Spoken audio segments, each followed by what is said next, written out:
ఈరోజు శ్రావణ శుద్ధ పంచమి, దీనిని నాగపంచమి అంటారు. ఇదే నాగపంచమిని గరుడ పంచమి అని కూడా అంటారు. ఇందులో ఔచిత్యం ఏమిటి? నాగపంచమి, గరుడ పంచమి. నాగు అంటే పాము, గరుత్మంతుడు. నిజానికి చెప్పాలంటే ఈ రెండిటికి మధ్య శత్రుత్వం. పాముని గద్ద తన్నుకుపోతుంది. కానీ నాగపంచమి, గరుడ పంచమి రెండు ఒకటే అంటోంది. ఎందుకని ఇలా పేర్లు వచ్చాయి? అందులో శ్రావణ మాసం చాలా మనం పూజగా చక్కగా ఆరాధించేటువంటిది. ఎందుకని వచ్చిందనంటే గరుత్మంతుడి కథ లోకంలో సుప్రసిద్ధం. వైనతేయుడు వినత యొక్క కుమారుడు గరుత్మంతుడు. ఇప్పటికీ కూడా తూర్పుగోదావరి జిల్లాలో అంతర్వేది అని ఉంది. అక్కడ వైనతేయము అని ఒక ఊరు కూడా ఉంది. అక్కడ ఆ పాయ, ఆ 7 పాయల్లో వైనతేయ పాయ అని కూడా అంటారు. అక్కడ ఈ గరుడ పంచమి చాలా ఎక్కువగా చేస్తూ ఉంటారు భక్తి శ్రద్ధలతోటి.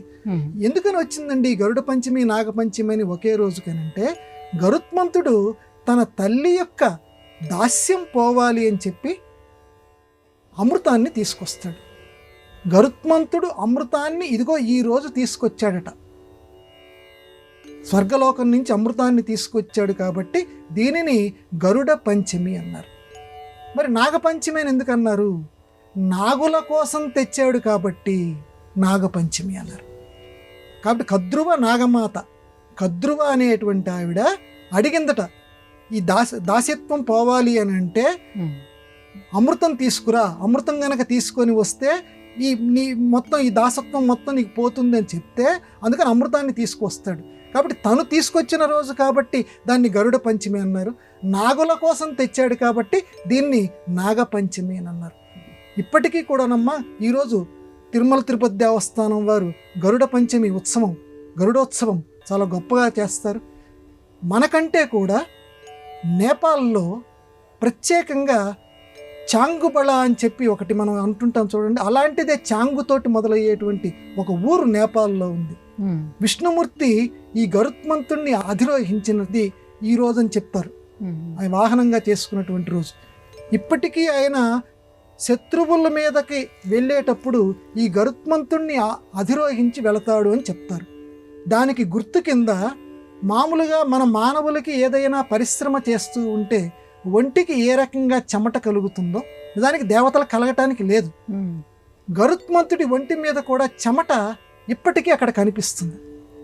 అందున ప్రధానంగా ఈ గరుడ పంచమి దానికోసం చెప్తున్నాం. ఈ గరుడ పంచమి నాడు నేపాల్ అంటే ఒకనాడు హిందూ ప్రాంతమే, అది కూడా నేపాల్లో ఇప్పటికీ కూడా ఈ గరుడ పంచమి రోజున విష్ణుమూర్తి అధిరోహించినటువంటి ఆ గరుత్మంతుడి యొక్క ఆ చెక్కిలి దగ్గర చెమట బిందువులు వస్తుంటాయి. కరెక్ట్ ఇదే రోజుని, మిగతా రోజుల్లో రాదు. దానిని మామూలుగా సీసాల్లోనూ గ్లాసుల్లోనూ పట్టి జనాలకి ప్రసాదం కింద పంపిస్తుంటారు.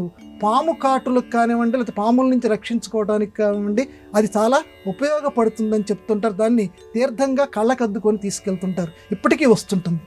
మిగతా రోజుల్లో రాదు, కేవలం గరుడ పంచమి నాడు. కాబట్టి ఒక మహామహితాత్ముడు, దాసత్వాన్ని పోగొట్టేటువంటి గరుడు, అది బాగా గుర్తుపెట్టుకోవాలి మనం ప్రతీకాత్మకంగా. ఎందుకంటే తల్లికి దాసత్వాన్ని పోగొట్టాడు, బానిసత్వాన్ని పోగొట్టాడు, అమృతాన్ని తీసుకొచ్చాడు. ఇది ఇంకొక విషయం. గరుత్మంతుడిని ఎందుకని మనం పొగడాలి అని అంటే అమృత సాధన. అమృతం అంటే ఇక్కడ ప్రతీకాత్మకం. లోకంలో ఏదైతే గొప్పది ఉన్నదో దాన్ని అమృతము అని అనుకుందాం. అటువంటి అమృతాన్ని అంటే ఏదైతే క్లిష్టమైన కార్యక్రమం ఉందో ఆ క్లిష్టమైన కార్యక్రమాన్ని నెరవేర్చడానికి మనం కూడా గరుత్మంతుల్లాగా ప్రయత్నించాలి. ఆ హితోపదేశాన్ని బోధించేటువంటిది ఆధునిక సమాజానికి ఈ గరుడ పంచమి. నాగపంచమి అన్న దానికి కూడా ప్రాచీనులు ఇంకొక మాట కూడా చెప్పారు. పూర్వకాలంలో చంద్రకేతుడు అనేటువంటి వాడు ఒక మహారాజు ఉన్నాడని చెప్పి ఆ మహారాజు ఒక పుట్ట మీద పడుకొని ఉంటే ఈ వాసుకి సంబంధించినటువంటి మనవడు ఒకడు పాతాళ లోకానికి అదే పుట్టక లోపల నుంచి వెళ్ళేవాడట.